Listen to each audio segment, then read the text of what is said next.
मंगलम भगवान विष्णु मंगलम गरुड़ध्वज मंगलम पुंडरीकाक्ष मंगलाय तनो हरि। समस्त सनातन धर्मावलंबी समस्त मानव जाति को मैं इस दीप मालिका के पंचदिवसीय पावन पर्व आज, जिसको हम भैया दूज के नाम से जानते हैं, यम द्वितीया के नाम से जानते हैं, सर्वप्रथम तो इसकी मैं बहुत बहुत बधाई देता हूँ। और हमारा ये पंच महाभूतों से जो बना शरीर है, उसके शोधन की प्रक्रिया का ये उत्तर चरण है, अंतिम चरण है। इसका शोधन होते हुए थे और ये जीवन जब पवित्र हुआ तो आप जानते हैं कि पाप करने वाला पुरुष नरक में जाता है। तो ये कार्तिक का महीना, ब्रह्म मुहूर्त में सबका उठना, भगवान राधा दामोदर का पूजन करना और गोविंद मेरो है, गोपाल मेरो है का कीर्तन करना, ओम नमो भगवते वासुदेवाय का कीर्तन करना।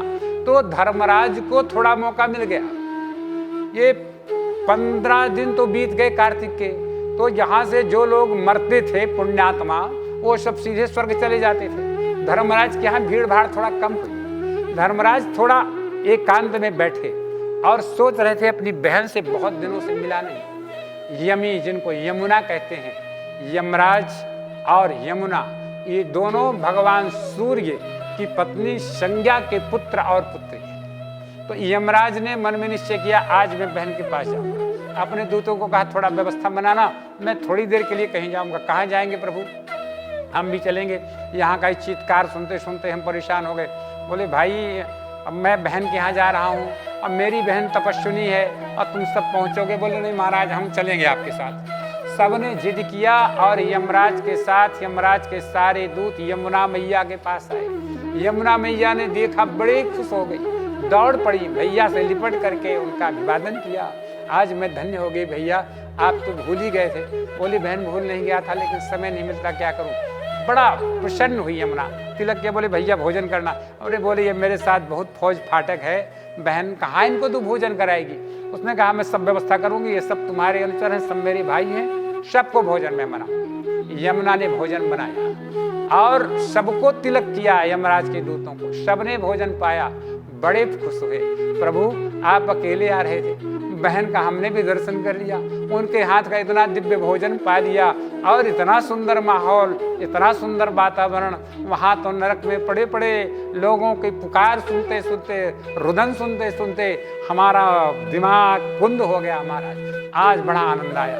यमराज भी बड़े खुश हुए, मेरे सब परिकर खुश हैं, तो खुश हो गए। यमराज ने कहा, बहन मांग ले जो मांगना है, मैं बड़ा खुश हूँ आज। सब मेरे आज नौकर चाकर सब प्रसन्न हो गए। यमुना के भैया, दोगे जो मांगूंगा? बोले, हाँ बहन। बोले, मुझे तो कुछ नहीं चाहिए, लेकिन अगर तुम्हें देना है तो एक काम, एक वरदान दे दो। यमराज ने कहा, बहन मांग ले जो तुझे मांगना है। बोले, आज के दिन कार्तिक शुक्ल पक्ष की द्वितीया को तुम्हारे नाम से लोग जाने, यम द्वितीया कहाँ है? बोले, दिया तथास्तु। बहन ये तो अपने लिए तुमने कुछ नहीं मांगा, मेरे लिए मांग लिया, मेरा नाम अमर कर दिया। बोले, अब अपने लिए कुछ मांग लो। यमुना तो परोपकारी जीव है मैया, संसार के जीवों का कल्याण करने वाली है। उन्होंने कहा, भैया फिर एक वरदान देना चाहते हो? बोले, हाँ बहन, एक वरदान और मांग ले। तो यमुना मैया ने कहा, भैया आज के दिन जो भाई, एक बात ध्यान से सुनना, जो अब थोड़ा गड़बड़ हो गई है, अब बहन भाई के घर जाती है। शास्त्र में ऐसा नहीं लिखा, शास्त्र में लिखा है जो भाई बहन के घर आए और फिर वो दोनों मिलकर अगर यमुना तट में आ सके तो अच्छी बात है। जहां भी यमुना मिल जाए, यमुनोत्री से लेकर और प्रयागराज तक, जहां भी यमुना मैया कहीं बार चला जाए और यमुना किनारे बहन भोजन बनाए और भाई को भोजन कराए, भाई को तिलक करे, तो उसके घर आपके ये दूत न जाएं, उसके घर में अकाल मृत्यु ना हो, कृपा करके ये वरदान दे दें। यमराज ने कहा, बहन ये तो बड़ा विलक्षण वरदान मांग लिया, मैं तो तुझे कहा था अपने लिए मांग। मैया ने कहा, भैया ये सब मेरी औलाद है, संसार के जितने जीव हैं, और वो सब आज के दिन तुम्हारे नाम से सुखी रहें। तो मैं ये चाहती हूँ कि लोगों का भी कल्याण हो, तुम्हारा नाम बढ़े। धर्मराज ने कहा, बहन तथास्तु। अब कोई अगर व्यक्ति जमुना तट नहीं भी जा सकता, तो जो भाई अपने बहन के घर जा कर के भोजन करेगा, मैं चाहूँगा आप लोग थोड़ा इसमें परिवर्तन करें कि भाई बहन के घर जाए, उसमें दो चीज़ें होंगी। एक तो वो नारी, अबला तो हम नहीं कह सकते, लेकिन वो नारी इधर उधर के भाग दौड़ से बचेगी। तो भाई बहन के घर जाए, जा करके भोजन प्रसाद प्राप्त करे, बहन उसका तिलक करे, सप्त चिरंजीवियों का स्मरण करे।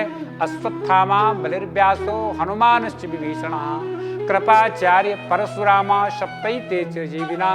संतति मेरे भाई की धरती में जब तक आकाश में सूर्य है, चांद है, तब तक मेरे भाई का कुल परिवार चलता रहे, ऐसी कामना करे। और मेरा भाई, इसके पुत्र पुत्रियां पौत्र सब दीर्घजीवी हों, स्वस्थ हों, ऐसी कामना करे। यमराज की उसके ऊपर अभूतपूर्व कृपा होती है। और फिर भाई का क्या कर्तव्य है कि दान मान से संतुष्ट करे बहन, जो उसके पास द्रव्य हो, वस्त्र हो, अलंकार हो, रुपया पैसा हो, दे करके और संतुष्ट करे, तो यमराज की अभूतपूर्व कृपा होती है। देखिए कितना सुंदर सामंजस्य सनातन धर्म के हमारे ऋषियों ने बताया। जीवन को स्वस्थ रखने का, धन धान्य कमाने का और समाज को परस्पर जोड़ कर रखने का। ये विघटन में टूटन में सुख नहीं है। संगठन संघौ शक्ति कलयुगे, हर युग में संगठन में शक्ति थी, लेकिन कलयुग में तो विशेष रूप से संघ में ही शक्ति है। तो संगठित रहना सीखें। पहले तो पिता पुत्रों, माँ बहन, भाई बहन, ये सब संगठित रहें, घर संगठित रहे, तभी अड़ोस पड़ोस को संगठित कर पाएंगे। अगर घर में ही संगठन नहीं है तो बाहर संगठन तो एकदम धूर्तता है, कोरी कल्पना है, कोई किसी को नहीं बदल सकता। बड़े बड़े संगठन बनते हैं समाज सुधारने के लिए। हम अपने आप को सुधार लें, अपने घर को सुधार लें, हर व्यक्ति अपने घर को सुधार ले, सारा विश्व सुधर जाएगा। किसी को सुधारने की जरूरत नहीं है। हम तो खुद को नहीं सुधारते, दूसरे को सुधारने के लिए निकल पड़ते हैं, बस यही गिर पड़ते हैं। तो भगवान श्याम सुंदर ने कहा, भाई यमराज ने कहा पहले घर को संभालो, परिवार को। कृष्ण का भी संदेश यही था, अन्नकूट के माध्यम से, विश्वकर्मा पूजन के माध्यम से, गोवर्धन पूजन के माध्यम से। यमराज का भी संदेश यही है कि अपने घर को संभालो, घर में संगठित में रहो, प्यार से रहो, तो जीवन में उत्कर्ष को प्राप्त करोगे। निरंतर उत्कर्ष हो जाएगा, ग्राफ कभी नीचे नहीं गिरेगा, ऊपर की ओर बढ़ता जाएगा। चाहे वो स्वास्थ्य का ग्राफ हो, चाहे वो धन का ग्राफ हो, चाहे वो यश मान प्रतिष्ठा का ग्राफ हो। इन्हीं शब्दों के साथ आप सबको पुनः पुनः इस 5 दिवसीय पूर्ण पर्व की बहुत बहुत बधाई और व्यासपीठ से मेरा शुभाशीर्वाद। सभी खूब आनंद में रहें और खूब आनंद करें, धन दान से संपूर्ण रहें। जय श्री राम।